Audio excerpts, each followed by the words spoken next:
tomato, I say tomato, you say potato. Yeah, we're doing tomatoes today. Potatoes another day. But welcome to Algin Gardens. My name is Karen, and today I want to talk to you about tomatoes. I have already started the seeds for these, and they're already growing. I do my tomatoes a little bit different. I don't start them in small trays because I know I'm going to pot them up. So as you can see here, I've done, these are black strawberry tomato seeds, and I have started them and they are growing. And now is the time that I have to make a decision soon. But I wanted to show you how I do them. And I'm not saying you can't start them smaller. As you can see, I have these Tiny Tims in a very much so smaller container. Part of that is, though, that they are going to remain small. That's the whole point. But I just wanted to give you an idea. I want to talk to you a little bit about tomatoes. Tomatoes themselves are pretty easy to grow. Typically, there are two types of tomatoes, so I want to go over them with you. But I have three different kinds in front of you. But if you notice, I am growing lots of different kind of tomatoes. And that's just because as I grow them, each one has a purpose. They have different tastes. So I'm just doing it all. And once I see something that strikes me, like this green zebra is a new one for me. My thing is, if I can grow it, I'm going to try it, see if I like it. If I don't, I won't ever grow it again. This year, I'm going to be doing a lot of paste tomatoes, which are your Romas and your San Marzanos. Also, Ace 55s growing this because I want to do a lot of canning, making my own sauces. And then these two varieties, Tiny Tim and Orange Hat, are what we consider dwarf tomatoes. Those are perfect for if you have a small space to grow in, like your patio, indoors. These won't get out of control height-wise and volume-wise. So these are some great options for those of you who are watching right now and you don't have a big space to do tomatoes, but you want fresh ones. This is a great option. But I want to talk to you about the difference between indeterminate and determinate. So indeterminate means these suckers are going to grow and they are going to continue to grow as long as they have favorable conditions, meaning they have proper sun, they're being watered, they're given the proper fertilizer. These suckers will keep growing and keep growing and keep growing from that one plant. That plant can grow 8, 9, 10. If you look on the internet and search, there is a man that needs to get a ladder because this tomato plant that he has been growing and is stories tall. In my opinion, I'm short, so there you go. But in essence, there is no stopping these if they have the right conditions to continue to grow. So these tomatoes, the green zebra, early treats, things like your beefsteak, those are indeterminate, right? Those are your indeterminates. Your determinate tomato, more so your paste tomatoes like your Romas and your San Marzanos, they grow to a certain size and height. They produce all their fruit all at once. That is it. Once that tomato plant has given you all the fruit, that's it. That plant is gone. Here's how to tell if you've picked up an indeterminate. Most of your packets on the back will tell you this tomato is a determinate. This tomato is an indeterminate. That's how I know what kind I am getting. The Tiny Tims and the Orange Hat, these are considered determinate varieties. We'll see. Reading and doing research, most dwarf varieties are bred to be indeterminate. They just don't grow in size. They'll just continuously give you fruit. So we'll test that theory. We'll see how this goes. Now, here's the planting. Bringing these up a little bit closer to you. because I just kind of want to go over a few things with you. I am not saying that you cannot do this for other plants. However, this works the best with tomatoes, and I want to show you exactly why.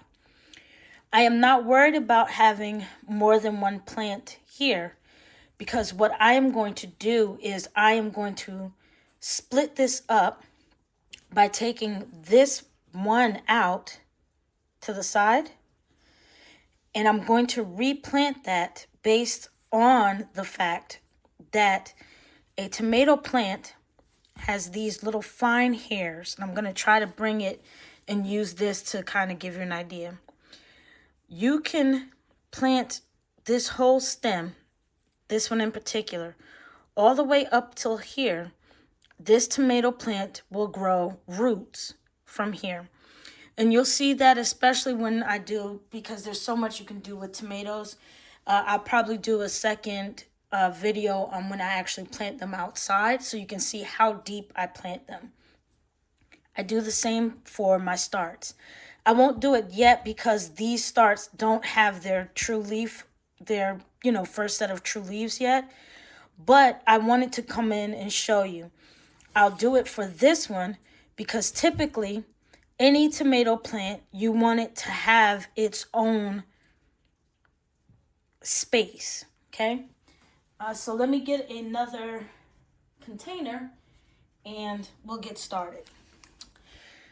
Now, I can do this one of two ways. I have my soil. It's moist-ish. Little moist. It's not dripping wet, but it's not dry.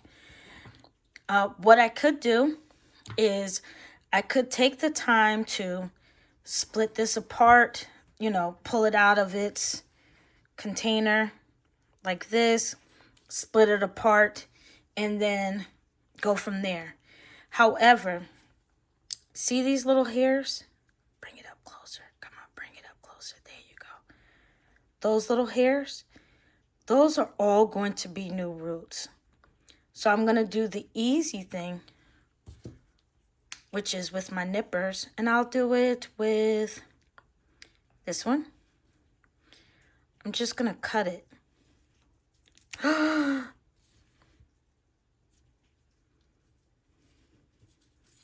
Don't worry. Only with tomato plants can you do this part.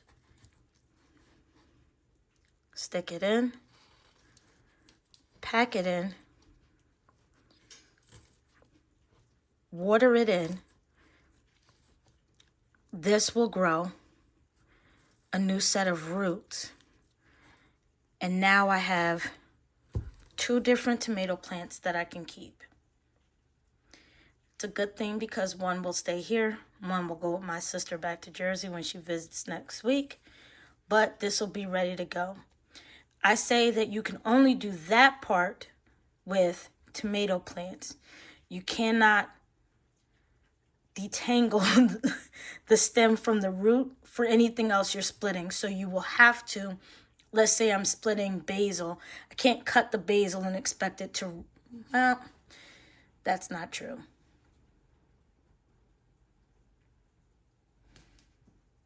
Let me see how I can word that a little bit better. I can propagate pretty much anything, sticking it in water, rooting. However, the easiest plant to do it with is a tomato.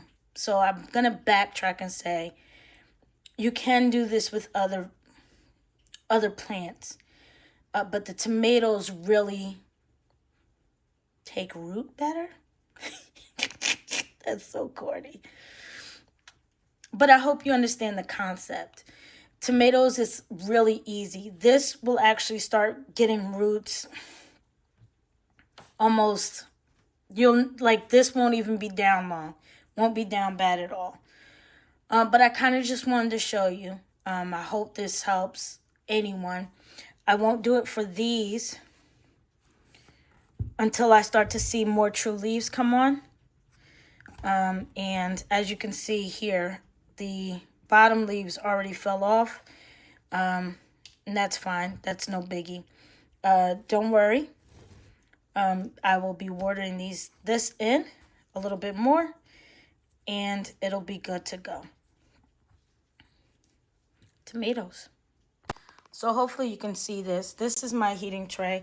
I started a bunch of seeds already, so you got a mixture of different types and varieties that I'm already growing. I got indigo cherry, red cherry, Roma already cracking back there, some jubilees. In the front, I have my eggplant, which I planted the same day and time that I did the other ones. I'm doing the Siberian and the White Wonders over because for some reason these are the only tomatoes that did not germinate, and that's fine. I am not opposed to starting seeds over again if something doesn't come out right. So don't get discouraged. If at first you don't succeed, try again. So we've got those in, and I just kind of wanted to show you like how close I keep the light. I'm sorry, that went down. Kind of wanted to show you just exactly how tall I keep the light. That light is right on top, so once they emerge from the soil, they'll get light right above them, so they won't have to reach too far. I just wanted to show you, this is my grow mat. I leave this on the entire time. And what I'm going to do now that they've all sprouted and germinated, they can come off of the grow mat, and I will be leaving just the ones that did not germinate on here. What I'm going to do soon is I'm going to move these over to my table so that I can make room for the cucumbers and the squash and things that I'm getting ready to start and seed in a few, and I'll probably do a video on that. But I kind of just wanted to show you what I got. Oh, this is kind of cool. I just wanted to show you this really quick. This is honey dragon fruit. I bought one and it had mad seeds in the middle, and I said, let me see if it germinates. And look, it did. So we'll see if I can keep this alive here in 7B indoors. Not outdoors, but indoors. So we'll see. But we're ready to go. Hope that helps.